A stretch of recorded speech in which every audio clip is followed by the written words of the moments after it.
समझा गए बड़े भैया सौरभ भैया जी। कोनो में हरारू जी दिया यही सावन के महीना में कांवर लेके जाए बदे हमारे राजकुमार गुरुजी मतीन ओकर मरद और समझावत है अपने मेहरारू के कैसे। कुल धाम बाटे हो भवनवा, कुल धाम बाटे हो भवनवा, रानी मिले यही में हो सुकून। कुल धाम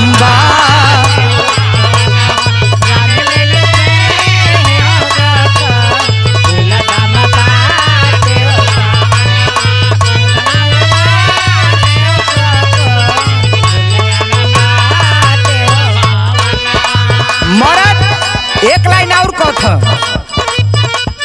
नाही कहू देवी नाही कोनो देवता,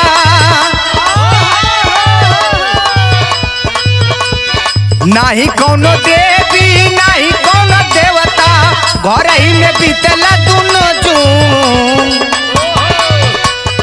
घर ही के करा तू जतनावा, घर ही के करा तू जतनावा, रानी मिले यही में हो सुकून। घर ही के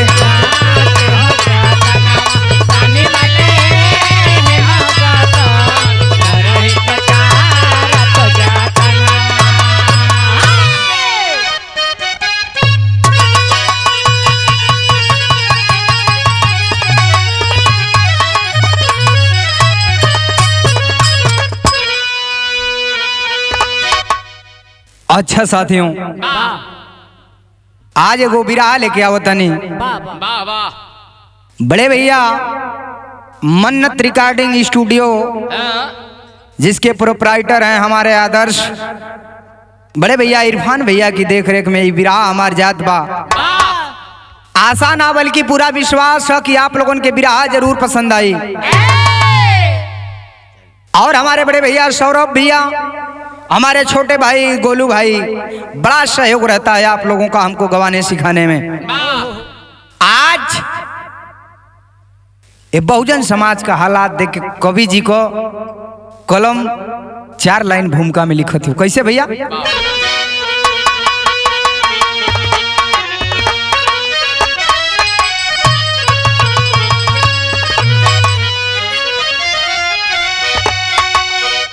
कीर्ति होती अमर जिनकी रचना अनोखी, जन की सेवा में अपना है जीवन गवाते, छोड़ घर द्वार परिवार नाता सगे, भोली जनता के खातिर आंसू बहाते, रात दिन बस कलम को चलाते रहे, खींच नक्शा बनाते हैं सुंदरी महल, दर्द पीड़ा से बिखरे करोड़ों सफरी, जिनको देते हैं रच करी इमारती अटल।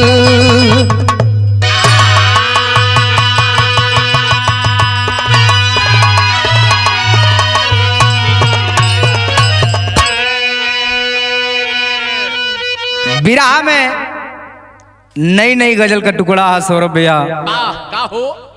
कोई आशिक अपनी मासूका से कहता है क्या?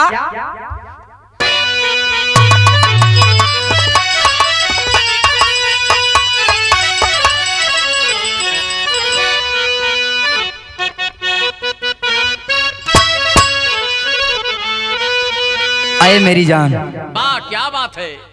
हमारे तुम्हारे प्यार के बीच में ये पूरी दुनिया वाले जल रहे हैं। गोलू भाई कहता है, केहू प्यार से जराता,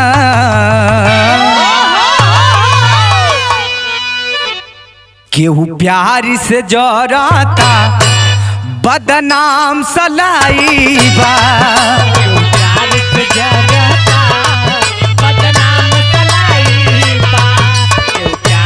बहुत अच्छे, बहुत अच्छे।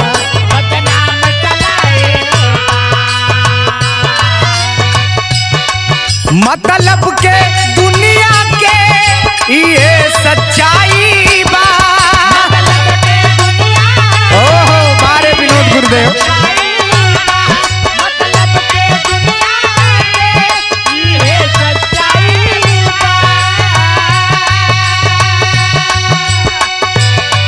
मतलब के दुनिया के ये सच्चाई बा। केहू प्यार से जराता,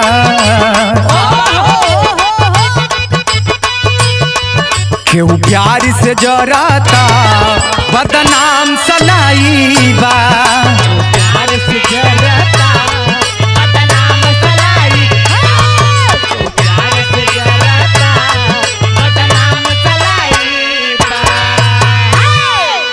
बैठे हैं स्टूडियो पे हमारे गार्जियन, हमारे मार्गदर्शक, हमारे गुरु, हमारे आदर्श राजकुमार यादव जी, जो कि पूरे भारत में चर्चित हैं मिशन के नाम से। कवि जी की कलम सवाल करती है अपने बहुजन समाज से, क्या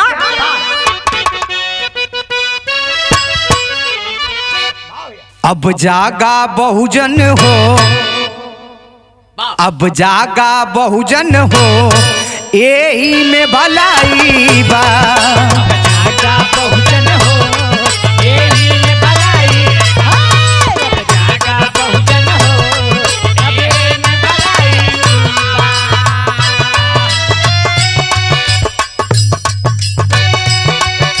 जातिवाद कुछ नहीं खे, ये सच्चाई बा।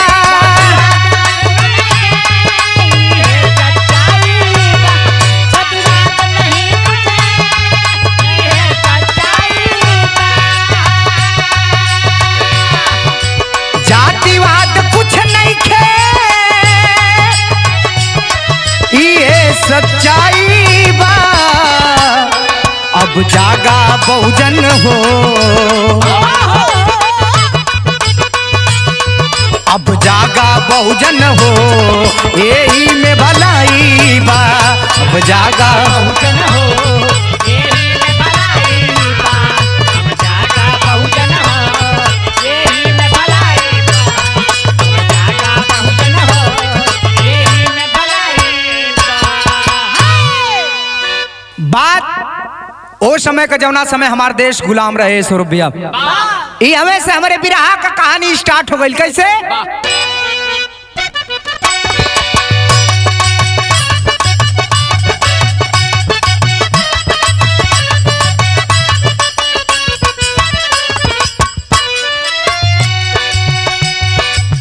देश में फैला था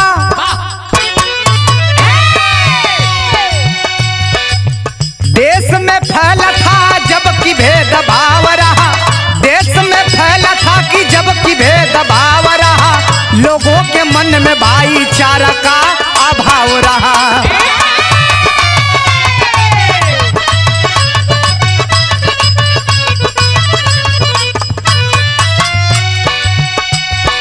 वो समय का बात, छोटे बड़ों के जीवन में काफी अंतर था। छोटे बड़ों के जीवन में काफी अंतर था। दलित मजदूरों से छुआछूत का बवंडर था।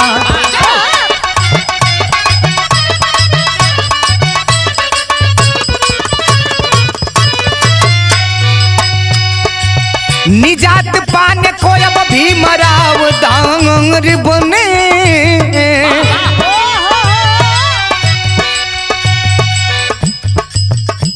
निजात पाने को अब भी मरावधार बने।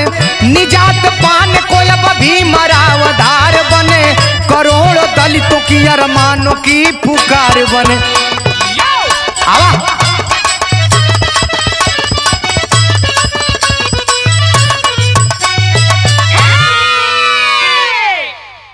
हमारे बिरहा का कहानी स्टार्ट हो गई। बात वो समय जवना समय हमार देश गुलाम रहे, हमार बहुजन समाज गुलाम रहे बाबू। हमने के ना तब पढ़ले के अधिकार ना तब पानी पिए के अधिकार रहे। तब वही समय एगो महार कलैका चमारे कलैका जन्म लेते हैं।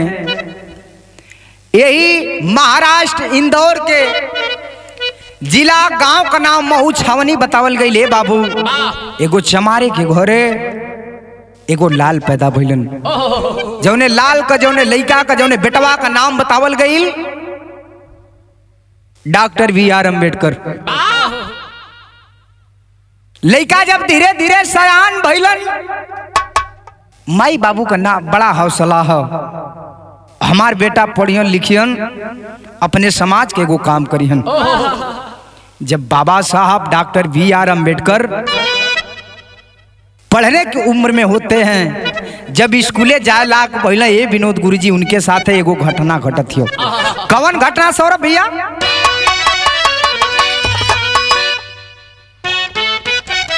जिया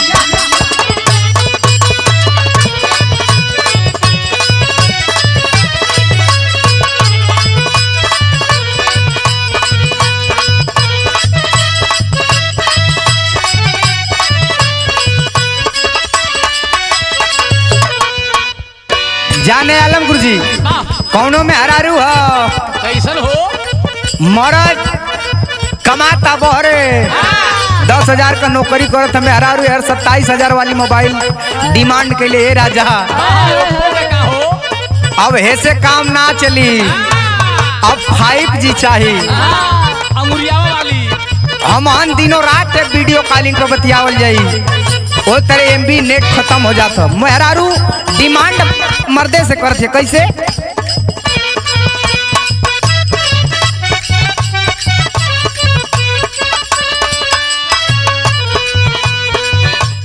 किन दी 5G मोबाइल काले राजा जी।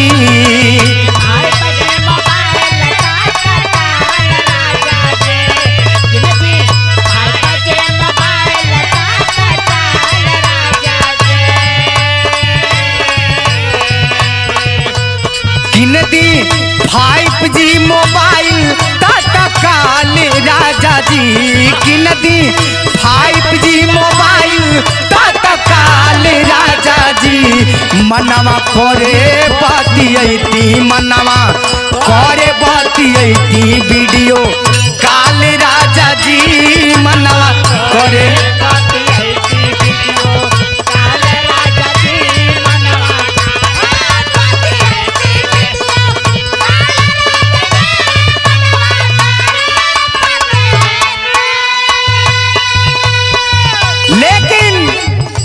जवना समय बाबा साहब स्कूले जात मन ये मनुवादी विचारधारा का लोग मानसिकता, एक गंदी मानसिकता के लोग बाबा साहब के साथ करते क्या है?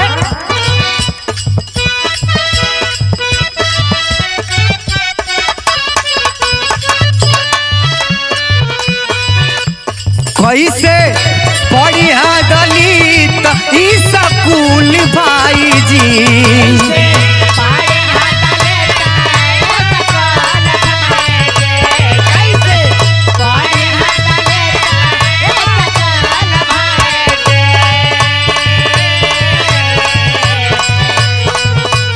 कैसे पढ़ी है दलित स्कूल भाई जी। इनका छुअला पे धसे, इनका छुअला पे धसे जैसे सुन भाई जी। इनका छुअला पे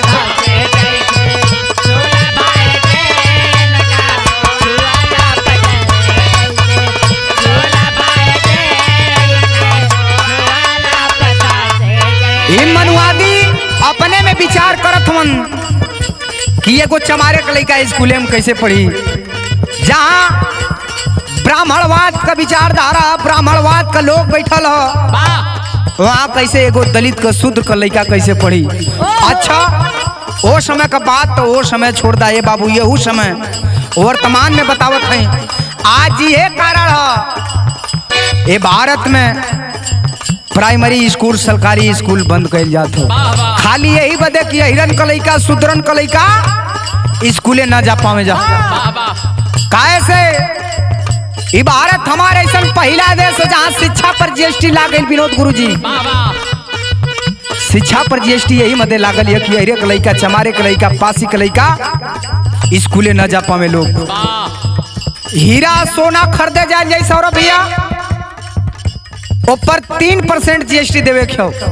हीरा सोना खरीदला पे जाने आलम गुरुजी वाह वाह अगर अपने बेटी बेटा बदे कॉपी किताब खरीदल जात हो तो पर 18% जीएसटी देवे के पड़ी। ये हम मनुवादी विचारधारा का मानसिकता ये लोग पहले भी चाहत रहे आज भी चाहत हो। कैसे बैठावे बाबा साहब के बाहरे हो।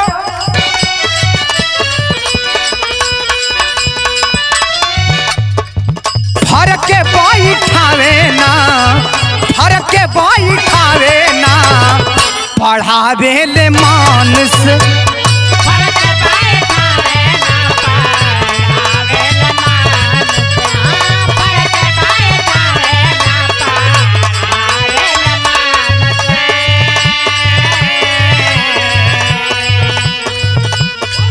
धोवावे जमीन नहीं तो धोवावे जमीन ना छुआवे ले तन से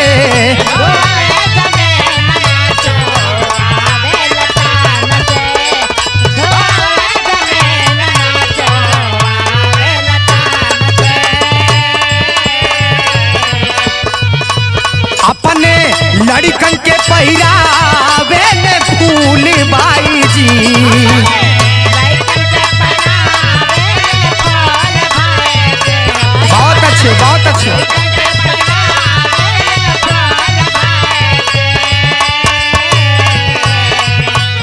अपने लड़कन के पहिरावे ले फूल बाई जी।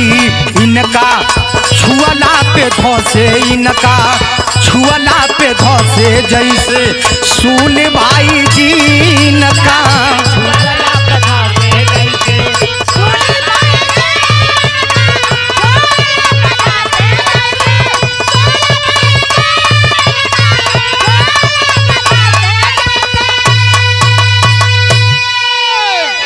ए बाबू किसी तरह तो बाबा साहब पढ़ाई कैलन कौनो तरह से बाबा साहब की पढ़ाई पूरी होती है। काहे से कि बाबा साहब अपने बहुजन समाज के बारे में भली भांति खूब जानत रहलन कि ये समाज हो 200-400 रुपया का दिहाड़ी करत था साझी के आवत था 200-300 का दारू पी जाता घरे ठीक से 100 रुपया का सब्जी ले जाता लोग ओ में पूरे परिवार का पेट नहीं खे भरत। ए बाबू तनी ए बतिया के यही जन छोड़ द लोग तनी वहां चला जौने जगह बाबा साहब आंदोलन करत हूँ केकरा खातिर आंदोलन करत हूँ। यहाँ एक लाइन गीत लगल हो सौरभ भैया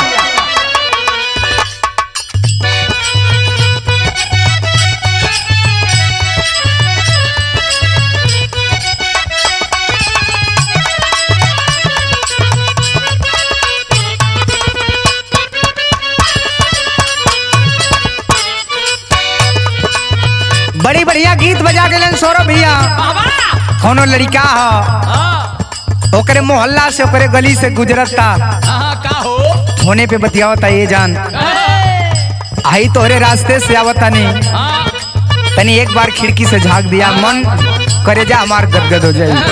लड़का कहा था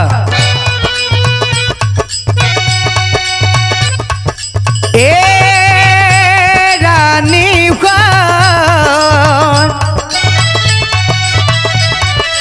ए हमार सुगिया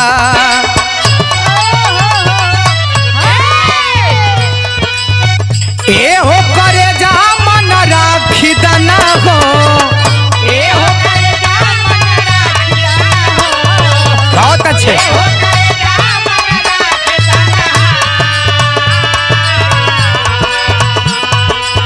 ए हो करे जा मन राखी दना हो तनी खिड़की से एक बेरी तनी खिड़की से एक बेरी झांकी दाना हो तनी खिड़की से एक बेरी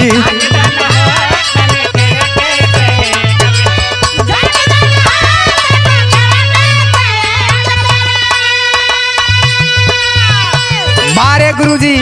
अपने गुरुजी दिनेश गुरुजी को मैं दिल से सैल्यूट करता हूँ। कितनी सुंदर लाइन लिखते हैं, कवि जी की कलम लिखती है। कौना खातिर आंदोलन भइल है? पानी ना पिए देले,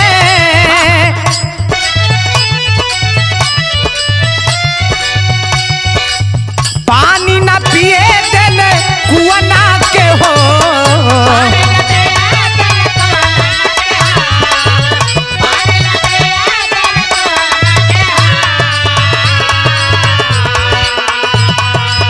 पानी ना पिए देले कुआना के हो, तनी दूर करा दलित बा,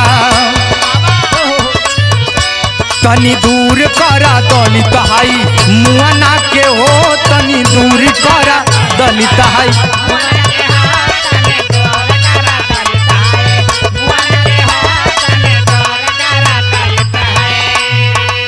आंदोलन बाबा साहब आंदोलन करते हैं। बारे बाबा साहब आंदोलन ये तरह होला। आज तो लोग सड़की पे उतर जाता, कहीं लाठी चार्ज हो जाता, कितना लोगन पर मुकदमा दर्ज हो जाता। लेकिन धन्य है मेरे बाबा साहब, आंदोलन करे खातिर पूरे गांव के औरतन के, पूरे गांव के लेके जाके वही चौदार तालाब। समय कमन रहल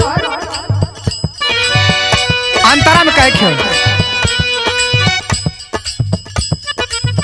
भैले महाड़ में, भैले महाड़ में जब भारी आंदोलन,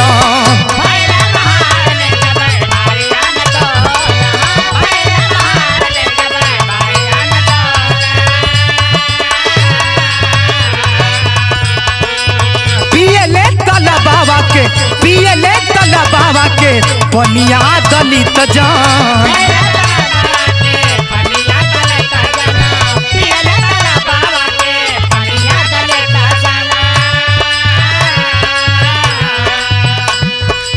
बाबा साहब दूर कैले,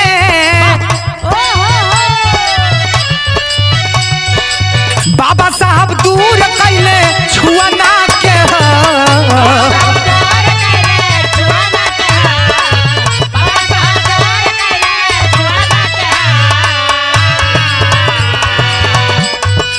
बाबा साहब दूर कैले छुआना के हो, तनी दूर करा दलित हाई, तनी दूर करा दलित हाई मुआना के हो, तनी दूर करा दलित हाई।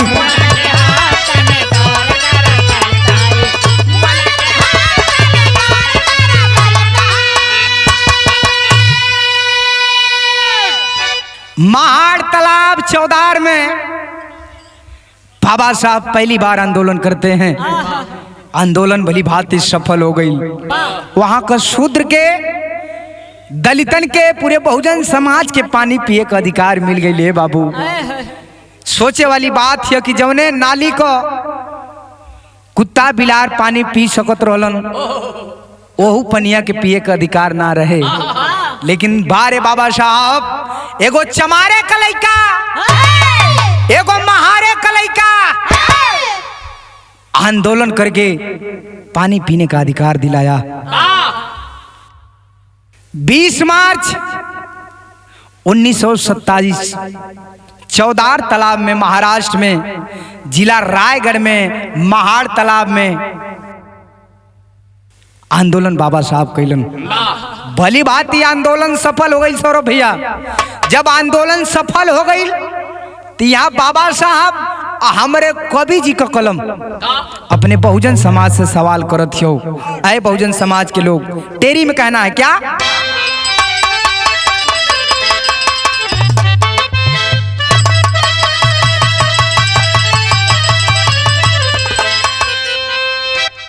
बर्बादी कबले सब बहुजन, बर्बादी कबले सब हो, बर्बादी कबले साहबा बहुजन अब ही न मिलल न तोहके सही सही आजादी, अरे आजादी, अरे आजादी। बर्बादी कबले साहबा बहुजन अब ही तोहके मिलल न सही सही आजादी, बर्बादी कबले साहबा बहुजन। अगर आज आजाद भइल रहती जा तो बाबा साहब को मूर्ति तोड़ल ना आजाद। बाबा साहब सर्व समाज खातिर काम कैलन। यहाँ तो लोग जोड़ दिलक के रे तो चमारे खातिर खाली काम कैलन, लेकिन पूरे बहुजन समाज के लोगों को, नारियों को सम्मान देने का काम किए आप। और आंदोलन एगो कैलन बाबा साहब हो, पनिया का आंदोलन तो सफल भइल, लेकिन एटे तीसरा आंदोलन करे जाता हूँ। कौन आंदोलन भैया? यहाँ एक लाइन गीत लगत है।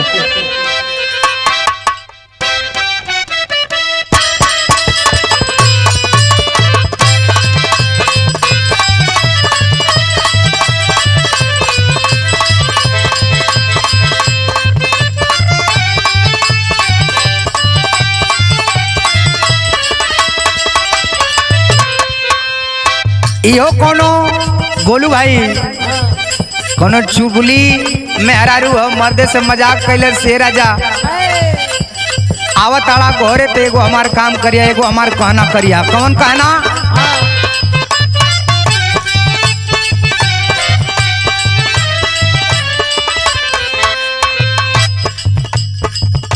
टीका वाले बलमुआ, टीका वाले बलमु जी मांगी को सिंगार नाता।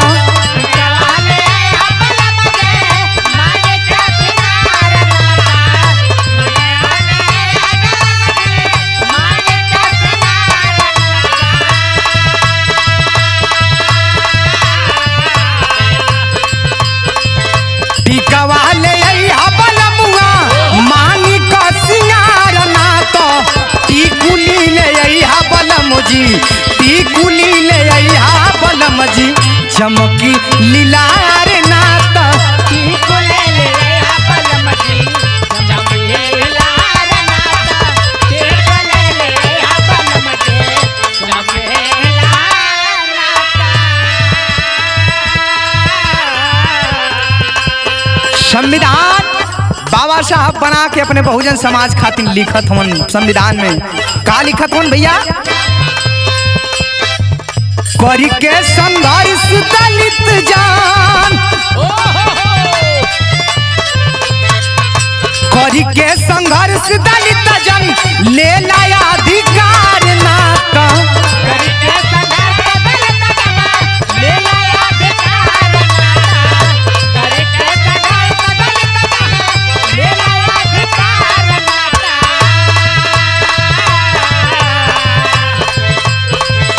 करी के संघर्ष दलित जन ले लाया अधिकार नाता। मिशन बाबा साहब जी के, मिशन बाबा साहब जी के हो जाई बेकार नाता। मिशन बाबा हो जाई बेकार नाता। मिशन बाबा साहब जी के हो जाए बेकार नाता।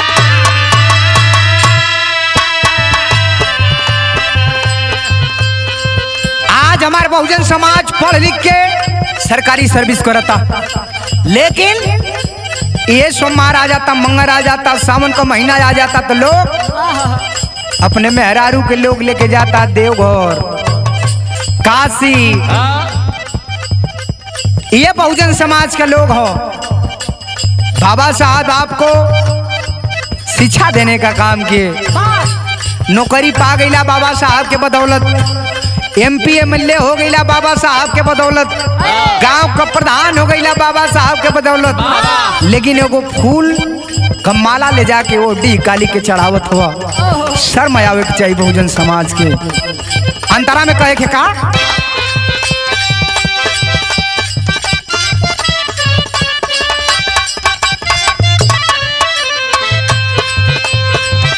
डिगरी तू पवले बाटा जवन पढ़ लिख के।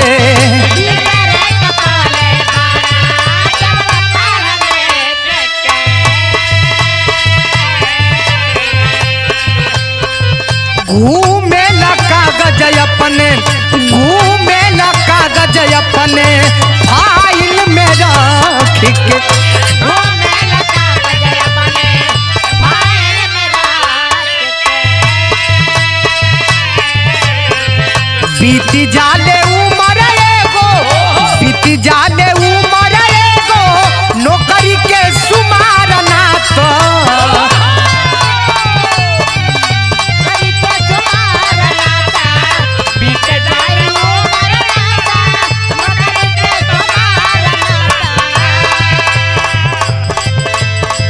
बीती जाले उमर एगो बीती जाले उमर एगो नौकरी के सुमार ना तो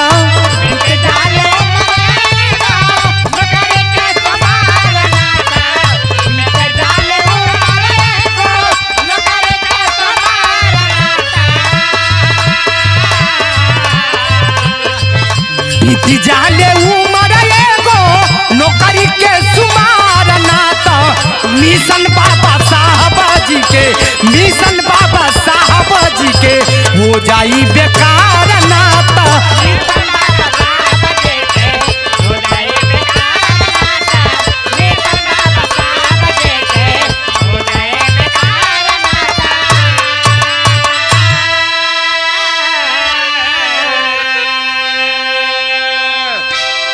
यो अधिकार बाबा साहब दिला देलन। अब सत्ता काहे जरूरी है समाज में? काहे लोग कहेला कि हऊ फलाना हुन फलाना के ढेर जाने हुन उनकर लाठी भारी है। सत्ता समाज में काहे जरूरी है बाबा साहब? पहपट के लाइन में कहना है क्या?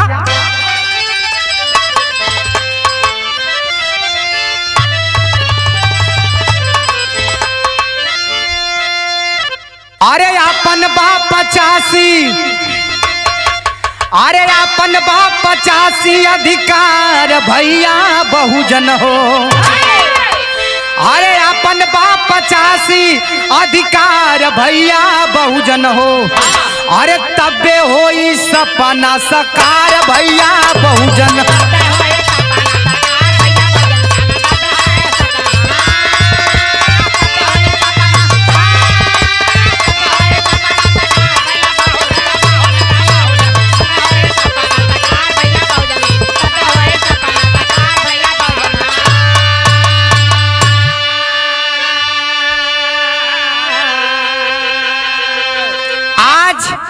ये हालात है। यही लोग कहते कि नहीं अमोहन बड़ा है, चमार लोग कहते नहीं अमोहन बड़ा है, विश्वकर्मा लोग कहते नहीं अमोहन बड़ा है। यही में हमार 85 के लोग भटकता भुलाइल बा। तब करत करत मजदूरी नहीं अरे सुधरल मड़ैया हो। अरे वोट देहला सबके नहीं मिलल केहू खेवैया हो। अरे लड़का नहीं पवल रोजगार भैया बहुजन हो। अरे लड़का नहीं पवले रोजगार भैया बहुजन हो। अरे तबे होई सपना सकार भैया बहुजन।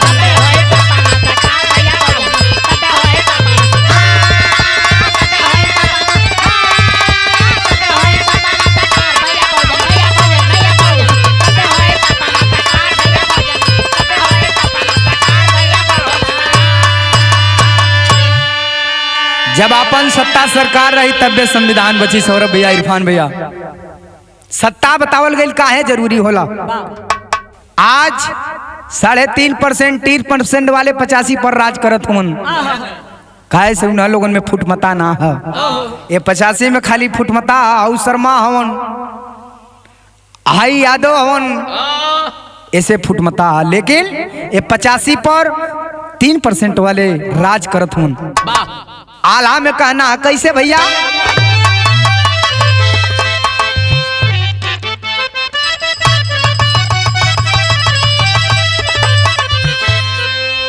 खाली परेशान बाटा। कवि जी की कलम सही लिख रही है, सही सवाल है। अरे खाली परेशान बाटा अरे अपने कर्म से भैया।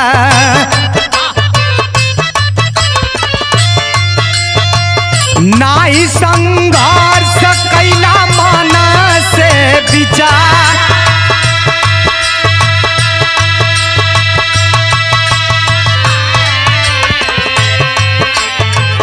जवन बाबा साहब तोहके दिहला अधिकारवा भैया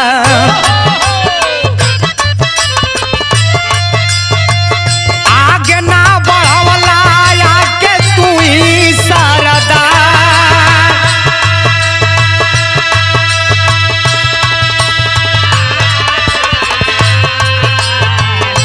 बसती से बसती में कई दायल नवा बाबू छोड़ा तिलक माला माना बुध के विचार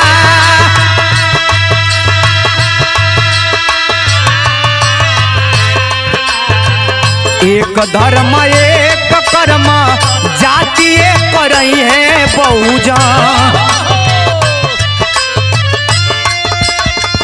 आपन बनावा एक ठोस सरकार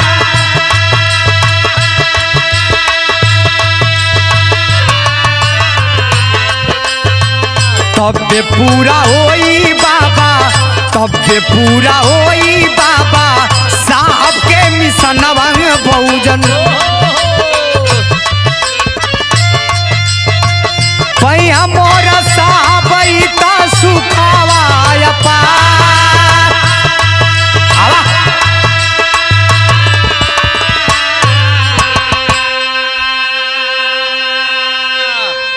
अब से बाबा साहब कहे थे कि सत्ता शासन बड़ा जरूरी हो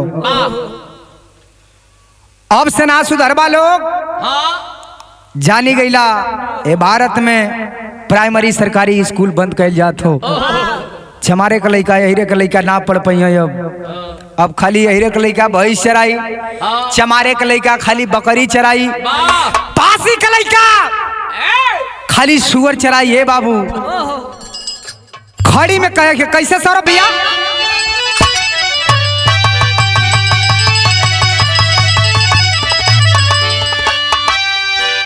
और समता मूलक समाज अब हमार रही है तब से देश में हमार सरकार रही है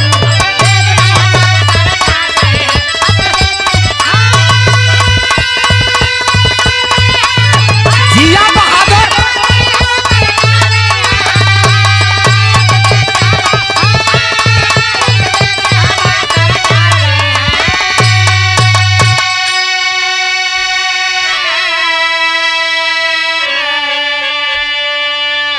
जेतनी पसात सी बाटा एक साथ आवा हो बाबा जी के सपना तू मिली के सजावा हो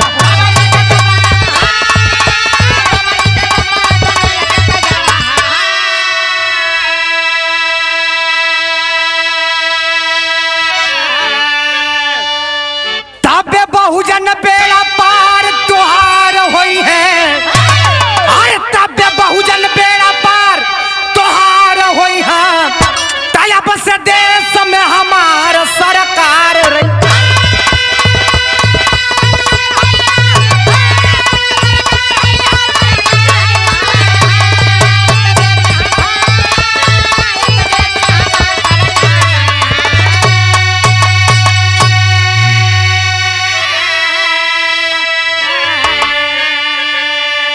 अब से एक हो जा लोग अपने में बटा मत कैसे कुछ लोग नारा भी दे ले बा बटोगे तो कटोगे ही आखिरी लाइन में कहना कैसे भैया कहे गुरु दिनेश खतरे में पड़ी आजादी अम्बेडकरवादी बहुजन जागो समाजवादी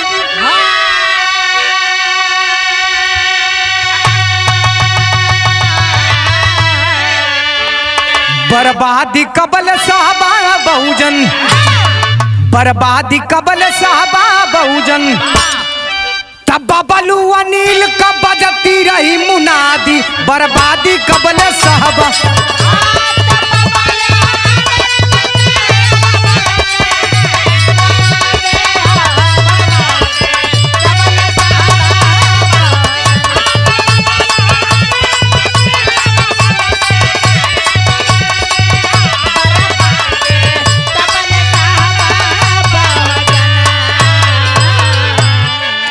ब्रदर जय भीम, जय संविधान, नमो बुद्धाय।